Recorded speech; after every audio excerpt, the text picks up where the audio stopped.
¿Cómo les va? Que dicen muy buenas noches, nueva edición de Lo que se viene televisión. Esta noche vamos a tener un programa variado porque vamos a estar abordando algunas cuestiones que tienen que ver con la actividad política y también con aspectos que tienen que ver con la convivencia urbana. Daniel, ¿cómo te va? Muy buenas noches. ¿Qué tal, Héctor? ¿Cómo estás? Buenas noches. Bien decías, con la convivencia urbana se acaba de sancionar algo que es muy importante para los santafesinos, que tiene que ver con cómo construimos y qué ciudad tenemos y pensamos hacia adelante. Sí, es un aspecto, es una herramienta fundamental que en todo caso se planteó en su momento hacer una reforma, digo en su momento, en el momento de asunción de Emilio Jatón como intendente de la ciudad de Santa Fe. Envió un proyecto, el Consejo lo aprobó, pero no sin antes establecer una serie de consultas con las organizaciones sociales y fundamentalmente con los profesionales. Va a estar precisamente el presidente del Colegio de Arquitectos de la ciudad de Santa Fe compartiendo la primera etapa del programa con nosotros. Vamos a hablar de seguridad. Claro que sí, porque el gobierno de la provincia firmó con Nación la llegada de efectivos aquí en la ciudad de Santa Fe a nivel nacional, también de 2 tanquetas, algo así como 576 efectivos. ¿Serán muchos? ¿Serán pocos? Bueno, ¿cuál es la sensación?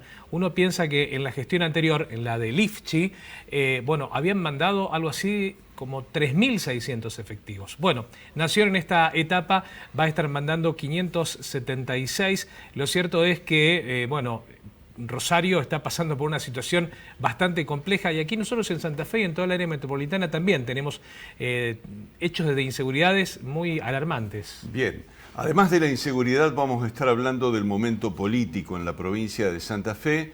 En el cierre del programa vamos a estar conversando con Hipólito Ruiz, que es columnista del diario Uno aquí en la ciudad de Santa Fe, respecto de lo que está pasando de manera incipiente a partir de lo que es la segunda y definitiva etapa de la campaña electoral rumbo a las elecciones de noviembre. Los auspicios y el desarrollo del programa.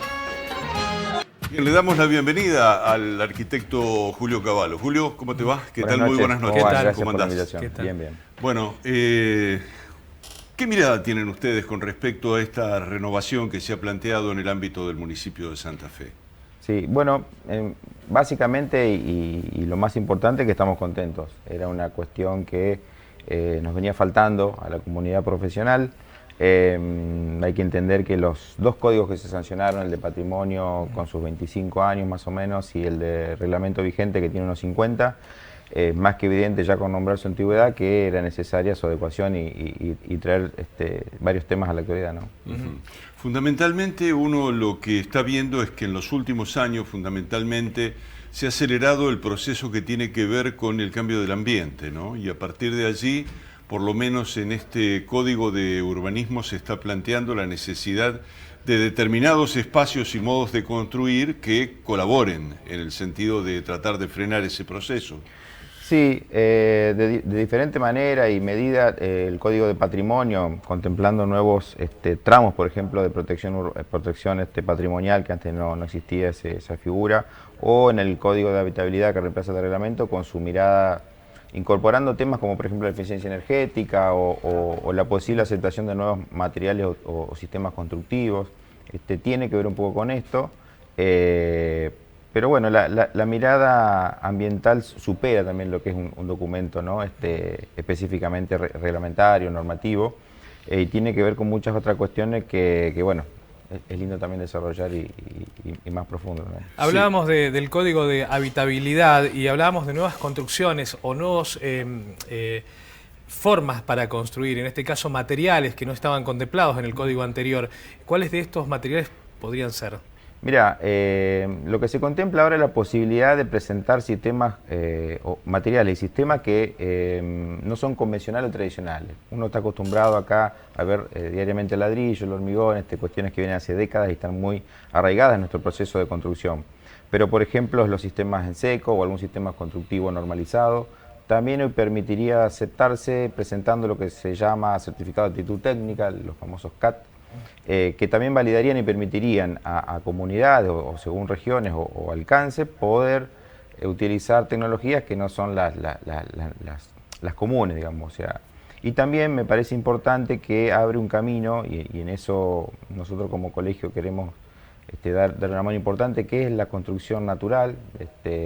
A veces se entiende la construcción en tierra como algo informal o que no corresponde o técnicamente no es avalado. Sin embargo, yo creo que es importante poder entender que distintas regiones, distintas comunidades tienen recursos diversos. Entonces, posibilitar y contemplar este abanico de recursos tecnológicos es importante.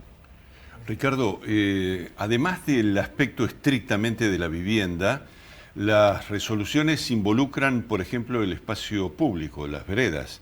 Digo, en el sentido de poder hacer una intervención tal que permita espacios verdes, que permita una serie de modificaciones a lo que hasta ahora se ha planteado con el modelo clásico de construcción. Mira, en las veredas lo que hemos visto es que se estipulan nuevamente lo que se llaman las cinturas verdes, los cordones verdes, que tiene que ver con privilegiar estos espacios permeables que a la hora de, en estos momentos que estamos viviendo, por ejemplo, de crisis climática, en donde estamos en una sequía extrema y seguramente pronto tendremos alguna que otra lluvia muy importante, Santa Fe, a pesar de ser una ciudad pequeña, presenta grandes áreas de impermeabilidad, o sea, esto contribuye también a las áreas de calor y demás, y bueno, en ese aspecto también podríamos decir que es favorable. Y con respecto a, en todo caso, los atrasos que tienen que ver por allí con las responsabilidades de los vecinos en el sentido de actualizar su normativa en documentación de la propiedad, ¿hay algún tipo de facilidades, alguna manera de hacer menos engorroso el proceso de normalización? Bueno, ese es un tema que siempre se discute puertas adentro con la matrícula.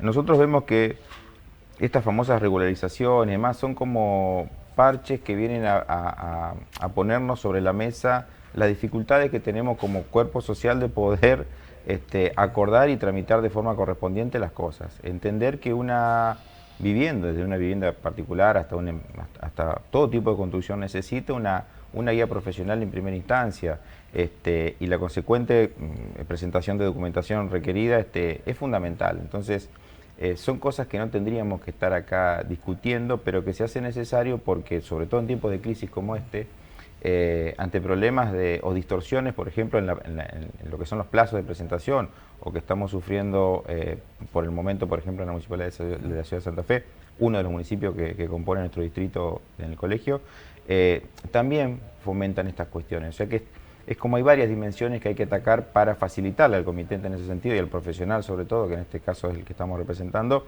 que sea trabajar que sea algo muy favorable y no a veces tener o presentarse como una empresa muy difícil a la hora de tramitar un expediente, ¿no? Desde ese punto de vista me parece que es fundamental tener en cuenta, sobre todo en este nuevo plexo normativo que se ha presentado y se ha aprobado, y en eso lo hemos nosotros dicho muy claro, ¿no?, al Ejecutivo y al Consejo mismo, que nos preocupa o queremos ver realmente de acá hasta su implementación la presentación de un plan concreto que permita darnos garantías o que por lo menos nos muestre que también la ambición que presenta estos nuevos códigos se acompañen con un proceso administrativo, tecnológico, informático, que nos parece que es el momento y la oportunidad para poder llevar adelante y facilitar la vida tanto al profesional como al comitente, obviamente, en definitiva, que es el usuario definitivo. Sí hay, y en esto sí te vale aclarar, por ejemplo, hay una división en lo que es la presentación del expediente, que el nuevo código habilita, que uno puede presentar el proyecto aprobado y el inicio de obra luego. Entonces, eso sí, a veces uno tiene que, para ganar tiempo, puede presentar un proyecto de antemano y no significa que ya tiene que comenzar, sino que luego puede pedir el inicio de obra en otro momento. Entonces, eso sí nos parece interesante, en eso hemos apoyado también y bueno, son algunas de las cuestiones que favorecen, ¿no? Se ha dado un paso gigante, 50 años que tenía el Código de Habitabilidad anterior, hay muchas normativas que se fueron dando en estos 50 años y bueno, ahora están todas incluidas. Esas normativas tienen que ver con edificios más sustentables.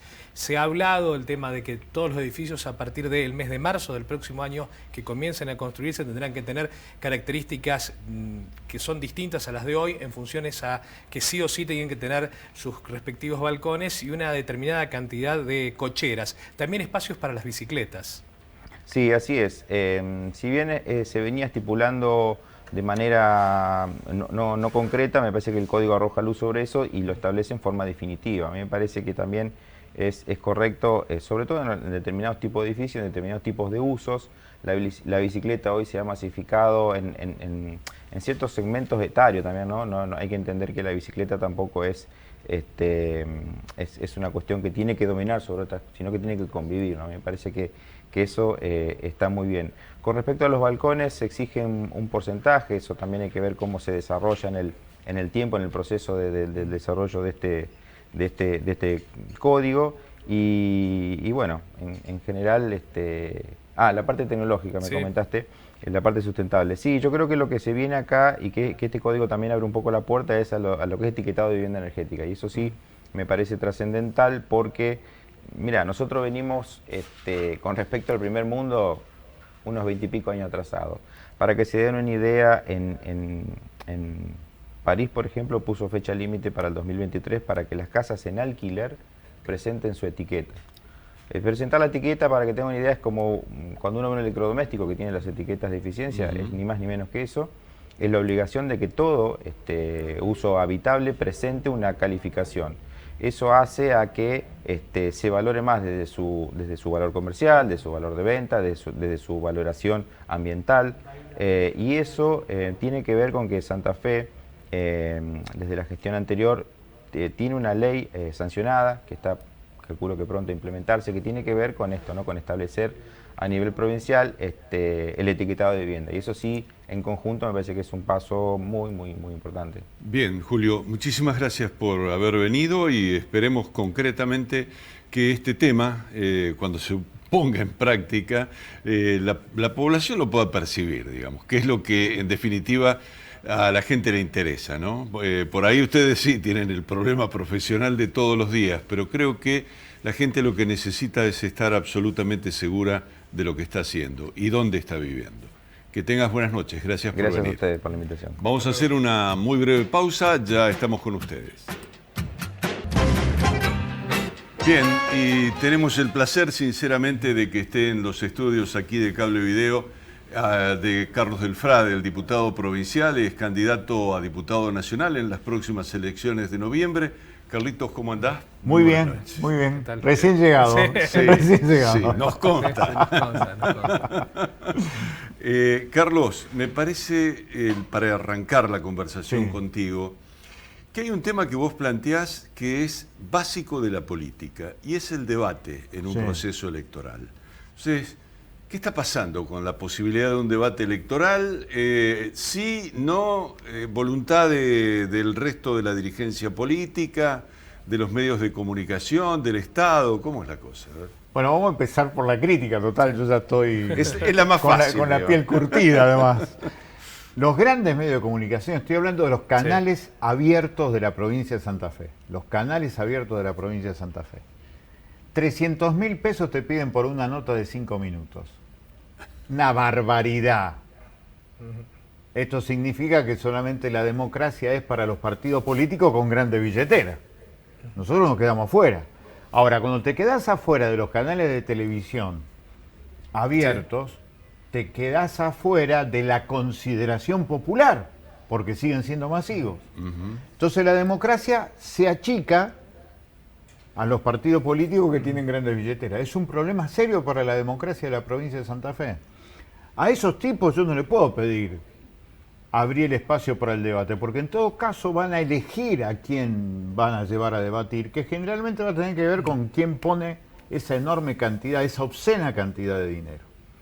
Entonces lo que estoy pidiendo es que, ya que tenemos un canal público en la provincia de Santa Fe, el canal público sí cumpla con la democracia informativa, con el pluralismo ideológico, y lleve a las candidatas y candidatos a senadoras y senadores, a las candidatas y a los candidatos a diputados nacionales, para que vayamos a debatir sobre distintos temas y que elijan el formato que tengan ganas, pero que realmente en algún momento en una pantalla de televisión la provincia de Santa Fe, en toda su enorme dimensión, nos pueda ver las caras, aunque sea. Claro, hay una cuestión. Vos hablás del formato y decís en todo caso que el formato sea cualquiera. Y en ese sentido, a mí me parece que los debates que hemos presenciado han sido debates muy amañados, ¿no? Sí, sí. Por eso me parece que no es una cuestión menor. No, no es menor, pero yo digo que tema de sí cómo es el exista procedimiento. la posibilidad de que estemos todos juntos para desarrollar ideas. Claro. Después sí, Claro. desde el punto de vista periodístico de la comunicación, yo no quiero que sea algo aburrido ni... Tiene que ser algo dinámico, diferente. No digo aburrido, pero te dicen, hagan 2 minutos, dígame cuál es la idea fundamental de su vida. Solucionar el narcotráfico en 2 minutos. Sí. A mí me parece mentira que estemos en esta discusión. ¿Y por qué discusión o en esta charla? ¿Por qué? Porque creo que ya está preestablecido, Héctor, lo vivimos acá en la ciudad de Santa Fe con los candidatos a concejales, se vivió acá en la ciudad de Santa Fe con los candidatos a presidentes. Me parece que, más allá de la postura, la gente, el votante, ya da por descartado que tiene que haber un debate. Pero por ahora no hay. Bueno, ya lo sé, pero lo que voy es esto, y la postura que vos tenés respecto al canal oficial, el canal de la provincia, creo que es el marco ideal Para mí sí. para hacer esta contienda de ideas. Sí, claro. Y que sean obligados todos los medios a retransmitir esa situación. Para digamos. mí debería ser así, porque insisto que es un sustrato básico de la democracia. Pero como hemos retrocedido tanto, porque evidentemente lo que nosotros creímos haber conquistado en 1983, cierto piso de racionalidad política, no, eso se ha demolido, se ha demolido.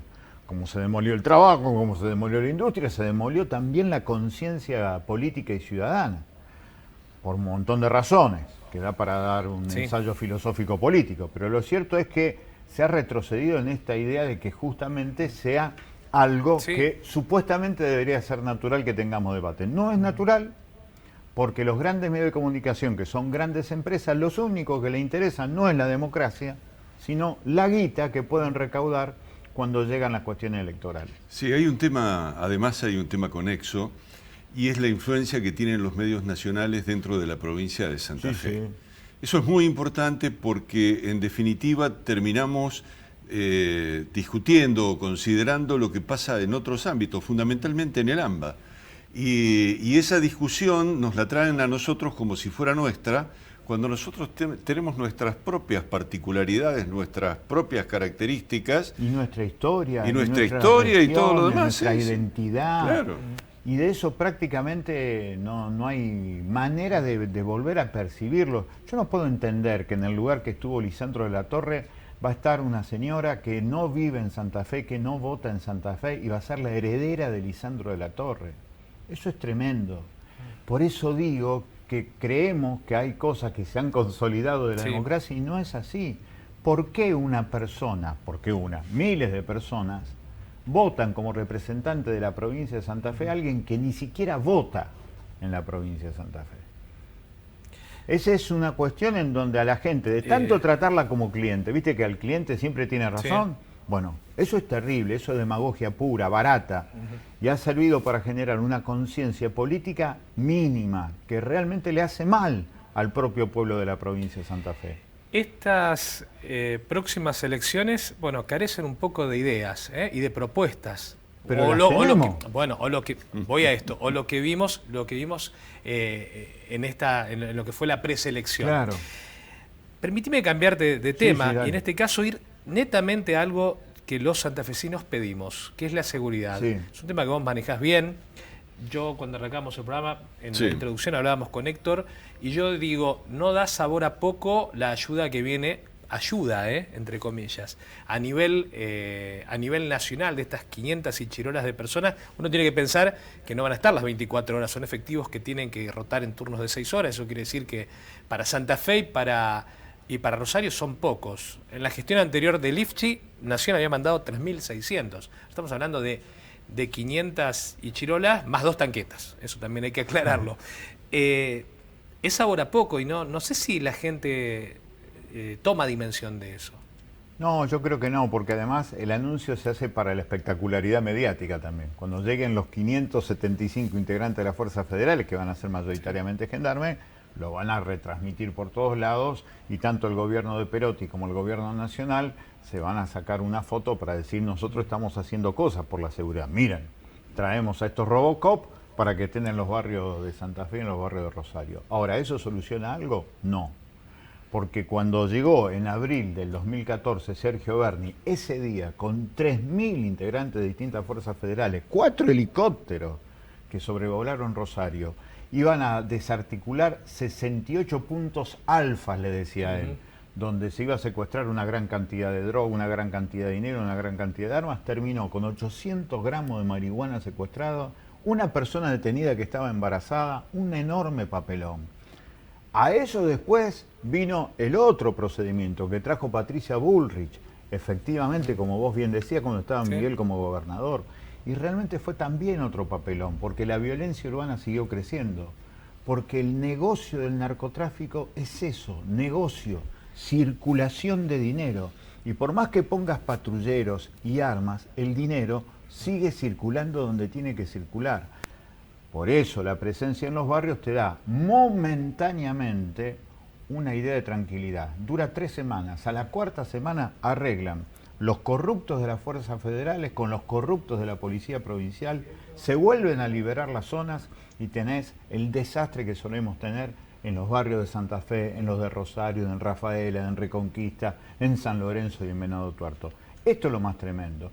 Es la misma receta que Estados Unidos diseñó en la década del 80 que se repite ahora. Me llama muchísimo la atención que se repita procedimientos que ya fracasaron con la idea que vamos a ponerle punto final al narcotráfico, como pomposamente dijo Aníbal Fernández. No creo que nos den soluciones. Al revés, vamos a tener más problemas, porque como pasó especialmente en la ciudad de Santa Fe y en sus barrios, la presencia de mucha prefectura generó mucha más corrupción en los barrios y mucho más violento. Hay un tema también muy importante dentro de lo que es el debate de las ideas que rodean en todo caso el proceso electoral, que tiene que ver con cuánto representan los legisladores de la provincia los intereses de la propia provincia. Y en todo caso, cuánto ponen por delante de esos intereses en el sentido de defender intereses partidarios o defender intereses corporativos, que es más grave todavía. Dicho esto, planteo sobre la base de lo que vos decís, yo quiero debate. ¿Cuáles son las ideas centrales que pensás plantear en el ámbito del Congreso de la Nación como una cuestión elemental de defensa de los intereses de la provincia y de defensa del conjunto del pueblo, que es el que no está representado? Primero, reforma constitucional, eliminación de los artículos que le prohíben a la provincia de Santa Fe cobrarle a las exportadoras. Eso es brutal. Se hizo aquí en lo que era el Cabildo de Santa Fe, donde ahora está la Casa de Gobierno, el 12 de septiembre de 1866, porque estaba la Guerra del Paraguay. Se dijo, las provincias tienen menos necesidad que la nación, no le cobran nunca más a las exportadoras. Eso es terrible. El año pasado se fueron 22.000 millones de dólares, no le quedó un peso a la provincia de Santa Fe y sí nos quedaron 212.000 personas empobrecidas acá, en el Gran Santa Fe, y 506.000 personas empobrecidas en el Gran Santa Fe. Eso es fundamental para la provincia de Santa Fe. Recaudar directamente de las exportadoras que usan todo de la provincia de Santa Fe, desde la capacidad intelectual de su gente, la fuerza de trabajo de su gente, a los caminos, la educación, los servicios de salud, el aire, la tierra, el agua. Entonces, efectivamente, eso es fundamental para los intereses de la provincia de Santa Fe. Fundamental para los intereses de la provincia de Santa Fe, que en esa reforma de la Constitución se empieza a pensar cómo el Poder Judicial Federal y el Poder Judicial Provincial tienen que tener lugares de intersección. No puede ser, por ejemplo, el incendio de las islas, que sea una cuestión que supuestamente le pertenece a Entre Ríos, le pertenece a Buenos Aires, le pertenece a Santa Fe. Tiene que haber un nuevo diseño judicial y eso tiene que ser por Constitución. Tiene que haber un límite también para la cuestión de la justicia.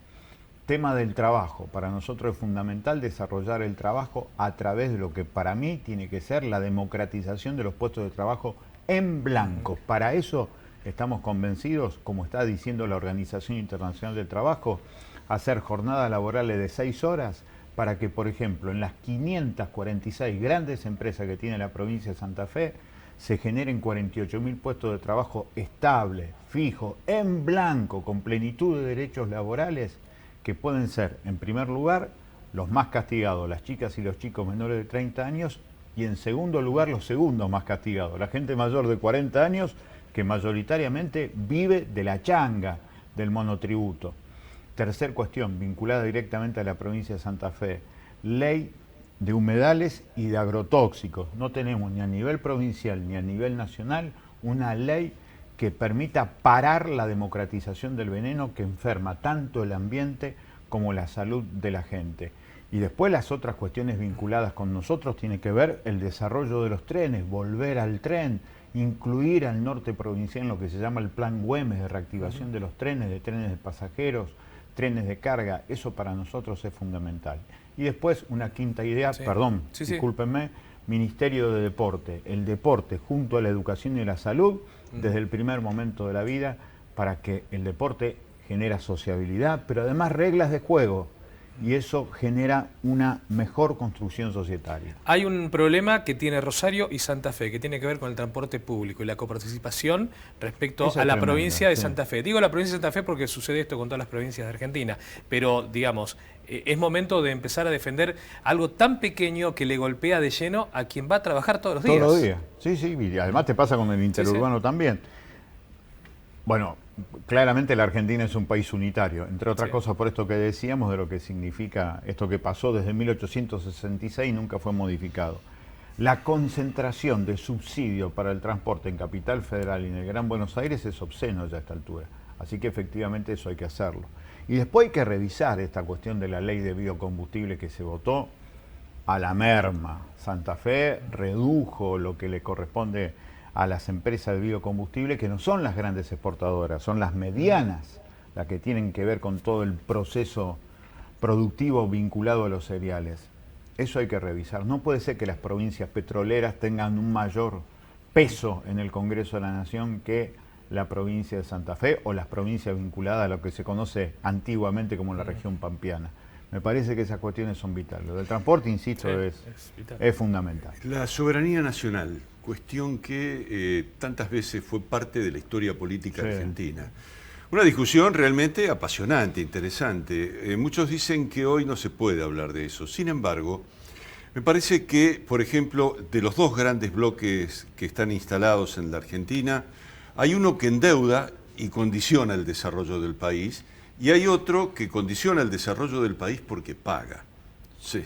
Digo, ¿qué hacer frente a una simbiosis de estas características, en donde los dos bloques que plantean ser tan distintos terminan en el aspecto de la soberanía nacional siendo iguales? Sí. Exactamente. Es muy bueno el análisis, porque posiblemente eso le sirva al sistema. Por eso, en realidad, como siempre se dice, las dos caras de una misma moneda, el tema es que la moneda es la misma. Sí. El tema para mí tiene que ver obviamente con el control del comercio exterior, y para el control del comercio exterior, para mí, como lo hemos dicho durante todo este último tiempo, tenemos que recuperar, en primer lugar, Vicentín. Esto nos parece fundamental. Yo ahí les traje el libro que hemos hecho sobre Vicentín, te debo el libro. No, está bien. Pero lo anoto públicamente, aunque sea. Y después lo que hay que hacer, recuperar el comercio exterior de lo que sale por el Paraná. Esto que nosotros marcamos tiene que quedar mayoritariamente para el pueblo argentino. Hay que volver a barajar y dar de nuevo. No puede ser que las mineras, incluso por el río Paraná y por Puerto San Martín, por Terminal 6, nos dejen $3 de cada 100 que se llevan. Eso es increíble. Entonces, claramente que te queda la pobreza adentro y se llevan la riqueza. La soberanía es una cuestión vital de los principales países desarrollados del mundo capitalista. Andá a decirle a Angela Merkel que deje de lado la soberanía, o al propio presidente de los Estados Unidos, o a los propios ingleses que dejen de lado la idea de que el primero que tiene que cobrar es el pueblo inglés, estadounidense o alemán, a partir de su representación legal, que es el Estado. No, la soberanía es un insumo básico del presente. Yo he escuchado incluso gente afín ideológicamente decirnos que la cuestión de la soberanía es una mitología de la melancolía. Y creemos que no, forma parte de la realidad actual, de lo económico y lo político. La provincia de Santa Fe es extensa. Hablemos de desigualdades. Sí. Y te quiero llevar al plano de desigualdad de las empresas, de la tecnología, del acceso a la comunicación. ¿Qué nos está faltando a los santafesinos? ¿Por qué seguimos con esta desigualdad después de tantos gobiernos? Te estoy hablando de gestión del IFCHI, la gestión anterior y hoy. ¿Por qué estamos tan desiguales todavía? Yo creo que hay primero una superficial pelea, pero que le hace muy mal a la política santafesina, entre el frente justicialista, por decirlo de alguna manera, y por el otro lado el frente progresista. Especialmente yo me refiero al tema de la ley de conectividad. Yo creo que la ley de conectividad no tiene sentido demorarla, me parece que se tiene que aplicar y eso podría desarrollar en lo que vos habías dicho primeramente en la cuestión tecnológica de las empresas. Y después está lo otro. Vos podés hacer un pacto empresa por empresa para decir qué podés pagar, qué podés permitir que no paguen como contraprestación a que generen puestos de trabajo. Yo creo que sí. Ahora, para eso necesitas planificar la economía y la producción. El problema es de dónde lo planificás, de adentro hacia afuera o de afuera hacia adentro. Hoy la economía santafesina está planificada más de afuera que de adentro y ese es un problema que justamente incide en las desigualdades regionales. Sumo un caso, rutas. Perdón, una sola cosita, la cuenca azucarera. Es un drama que la provincia de Santa Fe haya resignado la segunda cuenca azucarera más importante de la Argentina después de Tucumán. Yo no lo puedo entender.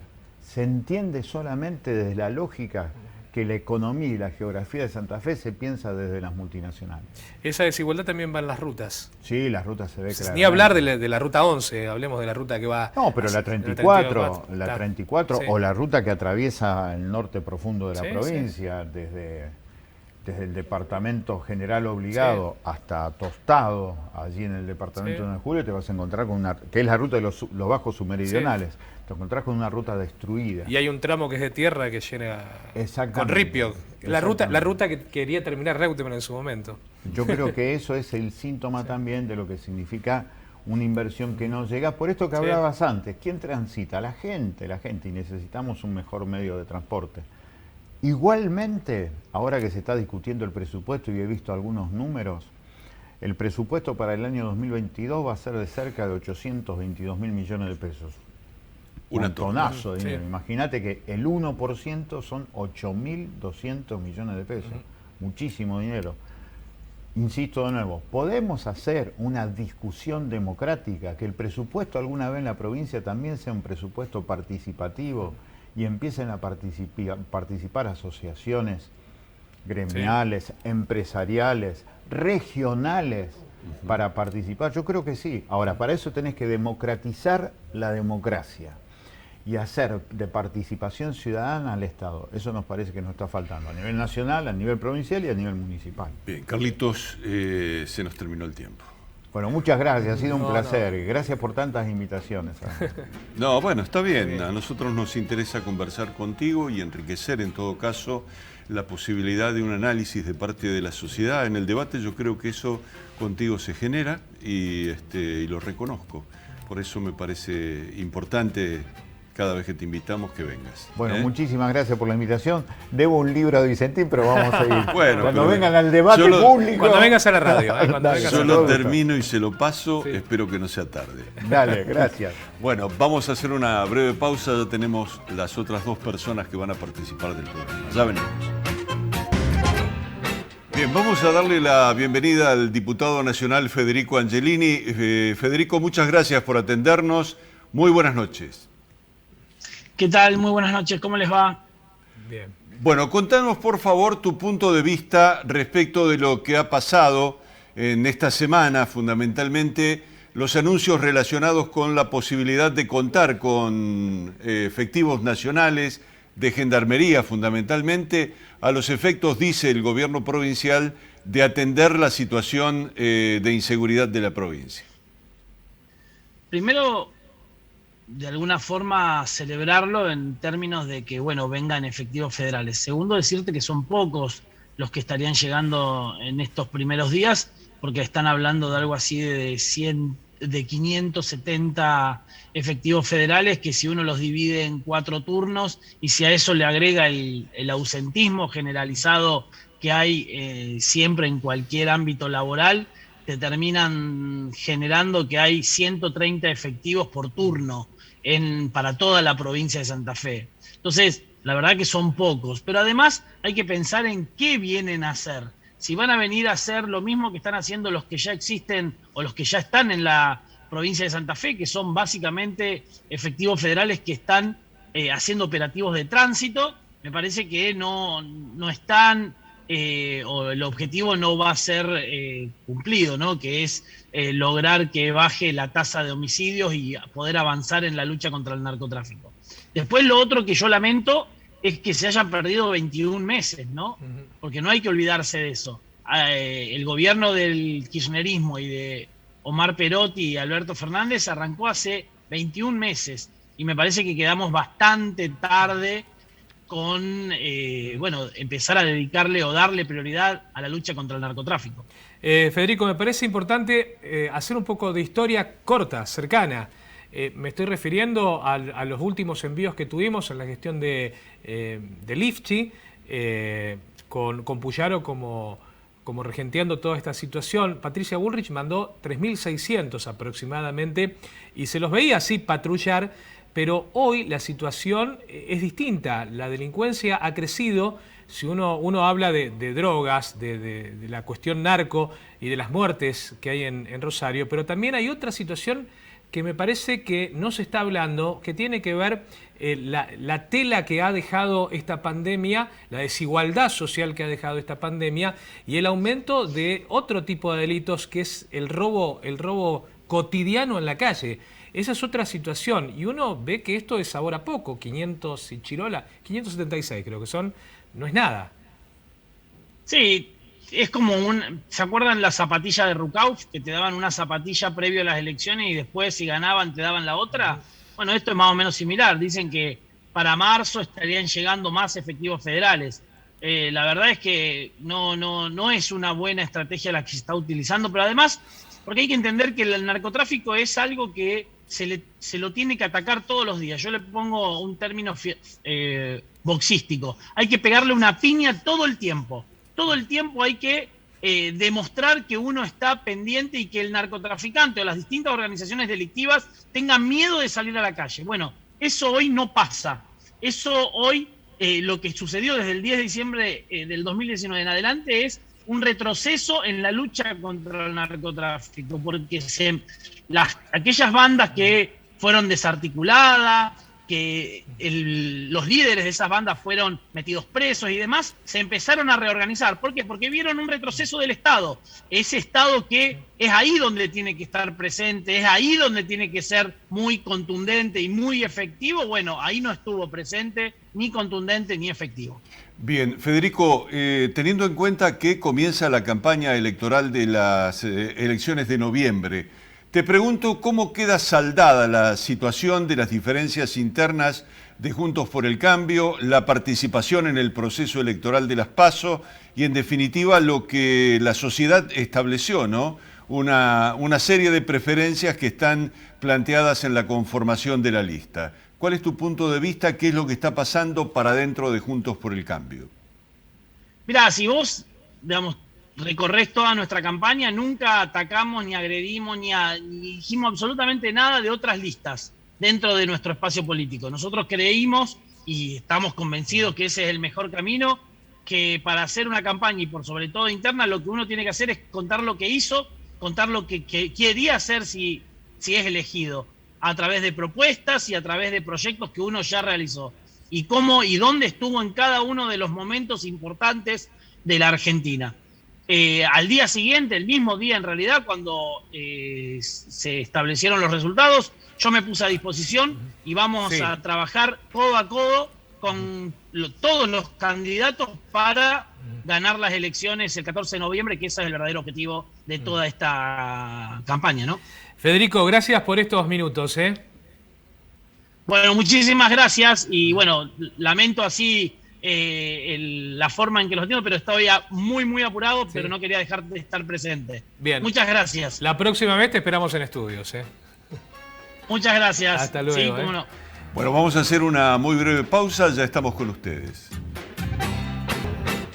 Bien, vamos a darle las muy buenas noches a Hipólito Ruiz. Hipólito, ¿cómo estás? ¿Qué tal? ¿Cómo estás vos? ¿Qué tal, Héctor? ¿Qué tal? ¿Cómo estamos? Bien. Bueno, contanos, nosotros en todo caso entendemos que la conversación contigo, que sos especialista en materia política, tiene que ver con el hecho de que se está inaugurando, poniendo en marcha la campaña electoral. Los tres grandes bloques, en todo caso, desde el punto de vista electoral, de la provincia de Santa Fe. ¿En qué está cada uno? Bueno, mira, empezamos por el oficialismo. Bueno, claramente esta semana arrancó con Perotti instalado en Casa Rosada, reunión con un montón de ministros, anuncios, por ejemplo, en seguridad y en infraestructura, como lo que es el circunvalar para Santa Fe. Claramente, el Frente de Todos va a anclar lo que es su campaña electoral, lo que es la agenda del gobierno nacional y lo que de ahí se pueda desprender para Santa Fe. Después podemos ver, en Juntos por el Cambio ya hay una definición, se armó una mesa política que va a empezar a funcionar la semana que viene, va a estar compuesta por los 4 precandidatos a senadores que estuvieron en las PASO, encabezado por Lozada, Angelini, Corral y Puyaro. Esas 4 figuras van a ser las que van a monitorear la campaña en la provincia de Santa Fe. Van a bajar varias figuras nacionales a la provincia y definieron 4 temas para lo que es la campaña de cara a las elecciones generales. Se va a trabajar sobre el eje de seguridad, infraestructura, empleo y todas las problemáticas que tengan que ver con el campo. De acuerdo a cada una de esas temáticas van a ir bajando diferentes dirigentes nacionales como Manes, Horacio Rodríguez Larreta, Patricia Bullrich, los presidentes de la UCR Cornejo, de la coalición cívica. Bueno, y a partir de la semana que viene, Juntos por el Cambio ya empieza a hacer un encuentro departamento por departamento de los candidatos a senadores nacionales y diputados nacionales con los candidatos locales, con los que van a disputar los consejos municipales, las intendencias en caso de que haya renovación de intendencia en esos departamentos y las presidencias comunales. Martes, miércoles y jueves de la semana que viene van a estar los departamentos del sur y centro oeste de la provincia de Santa Fe. La otra semana se completa el esquema con General López, que va a ser el único departamento que no va a tener esos encuentros la semana que viene, y todo lo que es centro-norte de la provincia.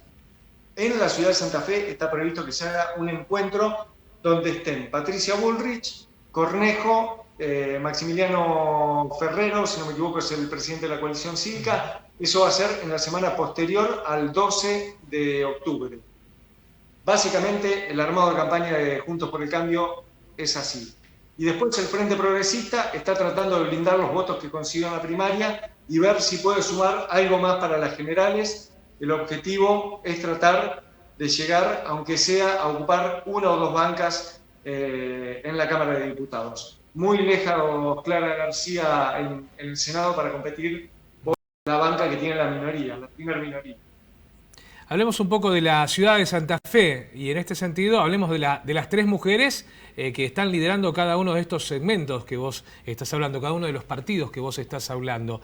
Bueno, van a estar actuando cada una de cara a lo que se viene. Comenzó la campaña ya. Debilidades que vos estás percibiendo y fortalezas.